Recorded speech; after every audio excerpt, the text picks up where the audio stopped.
from their own briefs. Can I ask Mr. Stolpa?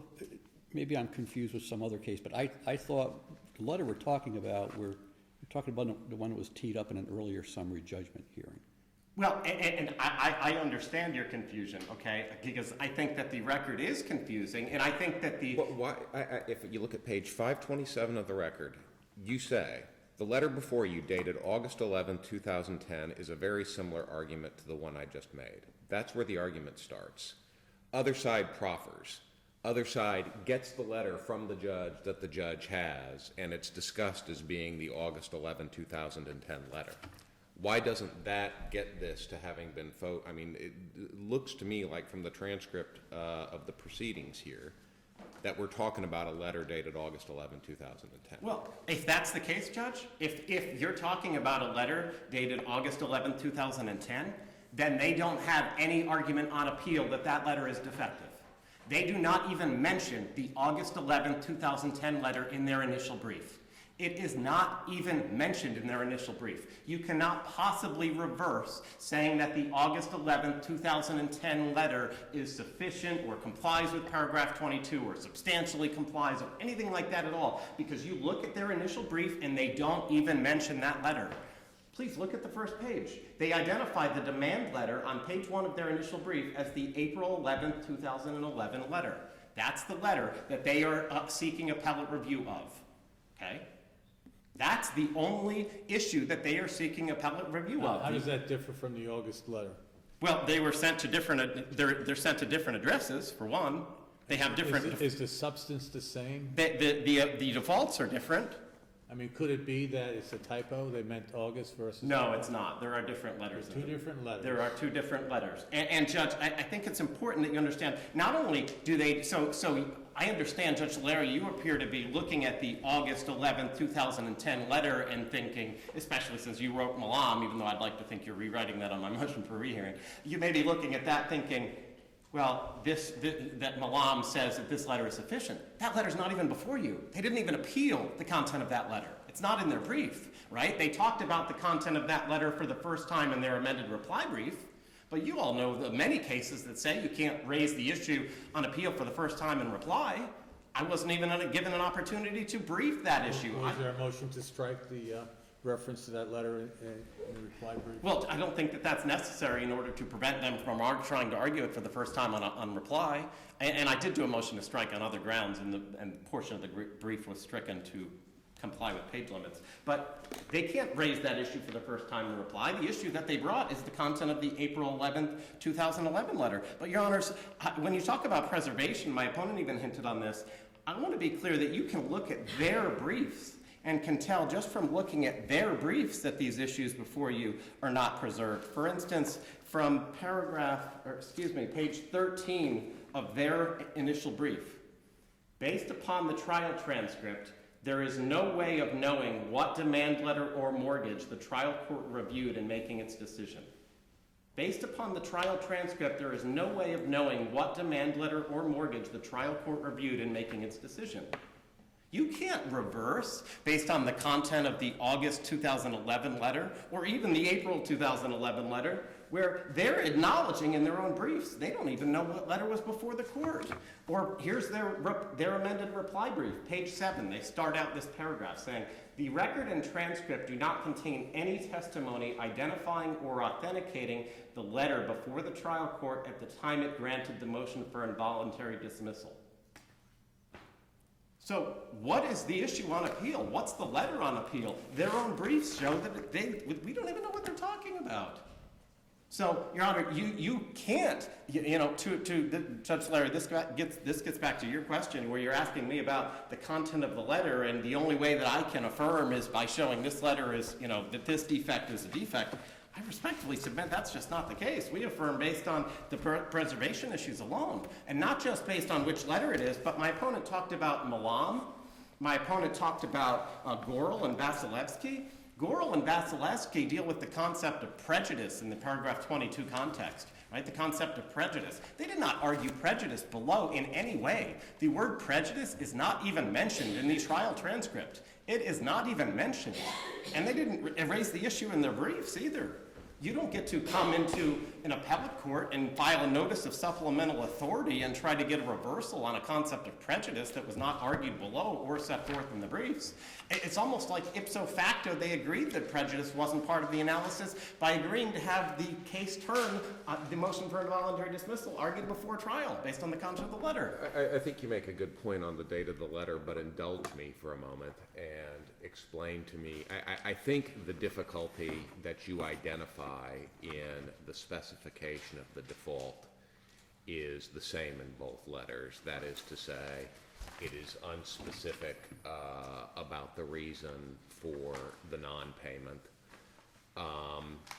You know, why, and indulge me also in assuming that Malam is what's going to govern here, and explain to me why this letter or that kind of statement doesn't substantially comply with the requirement of paragraph 22 that the letter specify the default. Because I think Malam was decided after the briefing, so This is always fun to try to tell the judge who wrote the appellate decision that he thinks controls that shouldn't control. and that's not the question I asked. I understand. Yeah. I understand. Assume that Malam isn't rewritten and stays how it is and becomes a final decision. It doesn't control. It doesn't require affirming for a couple different reasons. First, they never argued materiality or substantial compliance below at all. They didn't even argue for substantial compliance below. They didn't argue for materiality. They didn't argue, well, this letter doesn't say what it's supposed to say, but that's not a material defect. All the analysis that you have in Malam, they didn't even argue below in any way. So none of those issues are preserved or become a basis to reverse here. Didn't you argue that below? Well, what we argued You below. argued that paragraph 22 in the letter was inconsistent to meet the requirements of paragraph 22. That's how you. Right, and they argued that I argued the letter did not say what it's supposed to. They argued that the letter. Which letter? Which did. letter were you referring to? Well, sure, exactly. That's another reason to PCA. Well, no, that's not fair. It's one or the other. If they're both substantively identical, but for the date, you're arguing the substance doesn't comply in one letter or the other, and they're both substantively very similar except for the date. But they're not just for the date. It's the date, it's the amount, it's the address. Well, I understand all that, but your non-compliance argument pertained to the traditional paragraph 22 argument. I mean, for instance, if I didn't have the address issue to talk about, I may have talked about some of those other defects in my answer brief. But for instance, on the lender, okay, paragraph 22 requires that it be sent by the lender. Well, the lender is defined in the mortgage as the mortgagee. Well, who's the mortgagee? That's Fannie Mae. Now, was that argued below? I think the record supports that argument. It doesn't have to be argued below under Florida Supreme Court precedent on Tipsy Coachman. So it had to be sent by the lender. Well, who's the lender? The lender's the mortgagee. That's Fannie Mae. Their own complaint says that. Their summary judgment evidence says that. Their trial proffer says that. It was not sent by Fannie Mae. Fannie Mae was not even mentioned in the paragraph 22 letter at all. That's their own contract. It wasn't sent by the lender. Now, the next issue, specifying the default. All that the letter provides is non-payment of $11,519, or the other letter had a different amount. Well, I put on paragraph 43 of the answer brief all of the different payments that are required under this note and mortgage. And you should go under a least sophisticated consumer standard. That is what the 11th Circuit provides in a consumer protection context. That's in the context of a consumer protection statute, Sure. though, not a contract. Well, this is a Fannie Mae government-regulated contract designed to protect consumers, to help them avoid foreclosure. I feel like I'm arguing with you about Malam. I'm not trying to do that, but I don't think that the reasonable reader standard, that there's any case law for that proposition. But here, look at all the payment obligations: principal, interest, prepayment charges, late charges, taxes, assessments, leasehold payments, ground rents, mortgage insurance premiums, assessments, charges, fines, impositions, one-time charge for real estate verification or reporting service, flood zone insurance. Is there any dispute in this case about what payments the borrowers missed? What does the record reflect? Yes, there is a dispute. You look at the letter. What payments were missed? You can't tell. You can't tell looking at that letter what payments were missed, and that's exactly the point. This court's decision in Judy ruled in favor of a consumer on paragraph 22, where the letter didn't specify the default. Specify means be clear, specific, so that misunderstanding is impossible. That's Florida League of Cities, which you cited in Milan. Misunderstanding is impossible under a least sophisticated consumer standard. Well, you pick up this letter. What did you do wrong? Even a reasonable reader standard. What did you do wrong? What did you not pay? What are the non-payments? It doesn't say. An amount isn't a default. A default is you did not make monthly mortgage payments, or you did not make monthly mortgage payments for months X, Y, and Z. Just listing an amount is not specifying a default as a matter of law, particularly where you have a note and mortgage that have so many different payment obligations. You should be able to, I've had a lot of trial judges with this sort of issue look at it and say, well, you should be able to go out of the country for 2 months, right? You come back, you're going through your mail, you get one of these letters. You should be able to know what it is that you did wrong so that you can get current and know exactly where you stand. And know what payment month, if it's monthly payments, know which months you missed and which you didn't. We don't even know that this is monthly payments. It could be any of those payments that I just mentioned there at all. It could have been any one of those. When you have a bank drafting a contract in boldface font, and the purpose of it, you have the Fannie Mae, a government entity, creating this in all standard Fannie Mae mortgages, obviously designed to protect consumers. You should be able to pick up the letter and know what you did wrong, right? Pick up the letter. What did you do wrong? You picked this up. You can't tell. And I submit, even if you don't agree with that on the merits, they certainly didn't argue any of these issues below. They didn't argue materiality like you spelled out in Milan. They certainly didn't argue prejudice. They didn't argue any of that. All they said is in the trial court transcript, I read 3 times again this morning, the letter says what it's supposed to say. That's all they argued. They didn't argue, well, it's close enough, or any defects weren't material, or they didn't pay so they didn't cure the default. Nothing. So they didn't even argue substantial compliance. They didn't even argue that the letter substantially complied. And I read the transcript closely to make sure that I could tell you that and it was accurate. They did not even argue substantial compliance. So how can they stand here now, or how could you reverse based on a substantial compliance concept that they didn't even argue below? You can't. And that's even if they got around the fact that it was their obligation to preserve the record and to show that they actually are appealing based on the letter that they argued below. Right? And to me, the simplest reason to PCA is that not only is my invited error argument well taken, and it's harmless error too, right? It's harmless error as well. The question that they didn't answer either in the briefs or this oral argument is, how did it matter whether the lower court adjudicated this content of this letter before the trial or after? How did it matter?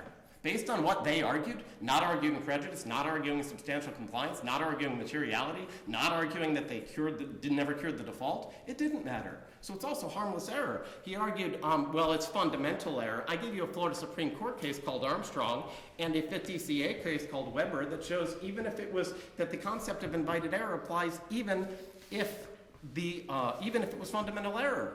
The Weber case on the FTCA said that the appellant should not be allowed to sandbag the trial judge, quote unquote, by agreeing to a specific procedure and then arguing that procedure, once implemented, creates an automatic reversal. So I think you all agree you can't possibly reverse based on any of the procedural issues at all. And then how can you reverse based on the content of the letter when we don't even know which letter they're talking about? Isn't it really that simple?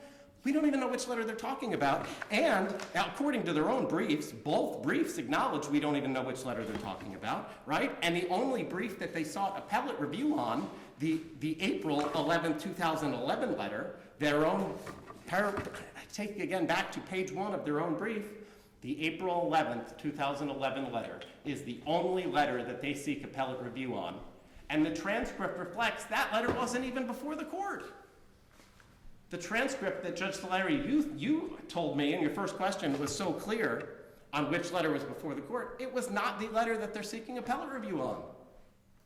So they are not even appealing the content of the letter that was before the lower court. So there is no possible basis to reverse on that. I get that you might want to get to the merits to the extent that you think that Malam is the law or should be the law. I just don't see how you can do it on the facts of this case. On the facts of this case, a PCA is appropriately entered. That's the result that I'm questioning. That's what Your Honor should do today. You're down to a half a minute. I don't know if you're concluding, but that's what you got left. If I could have 1 second to Go right ahead. check my notes here. Your Honors, the bank agreed to this procedure. They shouldn't be rewarded with a reversal where the lower court didn't, and the lower court shouldn't be punished with a reversal where they didn't do anything wrong, where the lower court did exactly what was requested of it.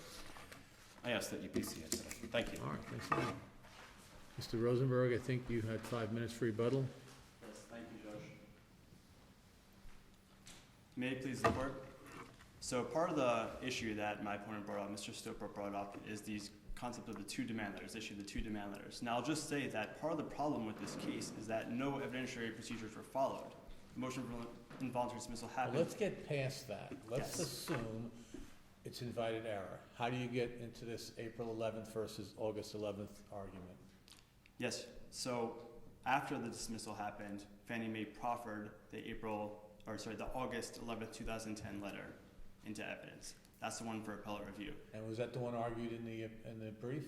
So in the brief, we were arguing in that either letter complies. If you actually look at either of the letters, both of the letters completely comply.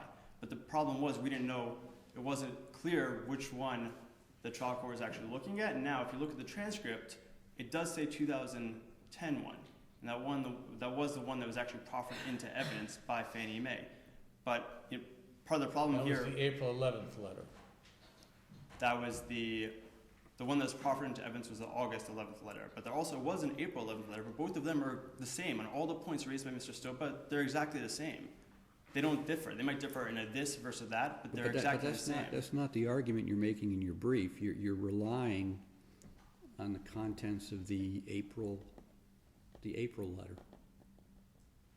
So the April letter, if you actually read over, if you look at the transcript, nothing had been admitted into evidence, so it's unclear what the trial court was actually considering. Now, Mr. Stopa did not object when the 2010 letter was proffered into evidence.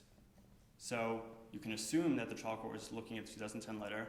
But Well, that appears to be the case on the face of the transcript. I mean, that is the letter that Mr. Stopa begins his argument with, and then trial counsel gets it from the judge and uses it in his proffer. So I don't think the transcript is at all ambiguous that was the letter. I think the issue that we're interested in hearing from you on is whether your appeal gets that letter in play. Mr. Stopa says it doesn't because you're talking about the 2011 letter all the time. So, all right, so I'll just answer that then. So what happened was, at the time that the initial brief was filed, looking at the actual transcript, you really can't, I mean, the transcript talks about the 2010 letter, but it doesn't say what one, it doesn't say there's a demand letter, it doesn't say anything. It doesn't actually say that this was a letter sent to Ms. Well, don't you have the Morton. burden of proof as the appellant? I'm sorry? Isn't that your burden to present to us an issue that matches the issue below? Yes, So how do we reverse this for the grounds you want? And the backup question is, what difference is it gonna make if the order of dismissal was an order of dismissal without prejudice anyway, other than time? You could have refiled this thing right off the bat, and instead of doing this appellate thing. Right. Okay, so then going back to the first question was, when the brief was filed in order to argue the different letters, I mean, the point is really, they're both the same. It really doesn't matter which one you're looking at. Now, I do understand that there's this question of preservation, but I think it's very important to remember that Fannie Mae wasn't presenting its case. It wasn't at that point, a trial hadn't even started at that point. It wasn't even Fannie Mae's case. You're wanting us to fix a problem that we can't fix. Oh, we're an error correcting court, but the error has to be an error of law, not like a procedural muck-up that looks like this occurred. Well, See the predicament you're putting us in? but I do think You may be right. And lots of things happen in this world that are wrong, that they don't have a remedy for whatever reason. Well, then two responses. So I do think that this is fundamental error, which I've briefed my arguments on. But then I think the second thing is that Fannie Mae's trial counsel did preserve the evidence. He did go ahead and actually proffer this demand letter into evidence. So that's the thing. That's the letter that was sent up for appellate review, and that's the letter that the court should be considering. But even if you consider the Why'd you argue the August 11th in the reply brief? So, and I'll explain that. So the problem was that the answer brief by Mr. Stoba had actually intentionally changed the reading of the transcript. It actually changed the date in the transcript from the April 2010 letter from the August 2010 letter to the April 2011 letter. If you actually in our reply brief mentioned this, Mr. Stoba had actually gone in his answer brief and changed the quotations in the transcript so that it appeared that it said something that it didn't. So we focused our reply brief on... So time out. That's a pretty serious allegation. Did you make a motion to strike or a motion for sanctions or something? I mean, you're telling us this for the first time, that he changed something to deceive the court? Is that what I'm hearing you say? Judge, if you look at the transcript, if you look at the answer brief, and you look at our reply brief, we do point out in our reply brief that the quotation was changed. I am saying that. You've got a half a minute to summarize. So, just in conclusion, I just want to say that the substance is the same no matter which letter you look at, and that Fannie Mae's trial counsel did in fact proffer the demand letter into evidence to preserve the same for appellate review. That was the preservation. And if you look at the brief, forget the date of the letter. Both of the letters are exactly the same. So in either case, the demand letter does comply. All right. It was error. All right, you're all set. Thank you. Thank you. Both sides, thank you both. We're going to move on to the last case, which is O'Neill versus Duffy. Those parties can come forward when they're ready.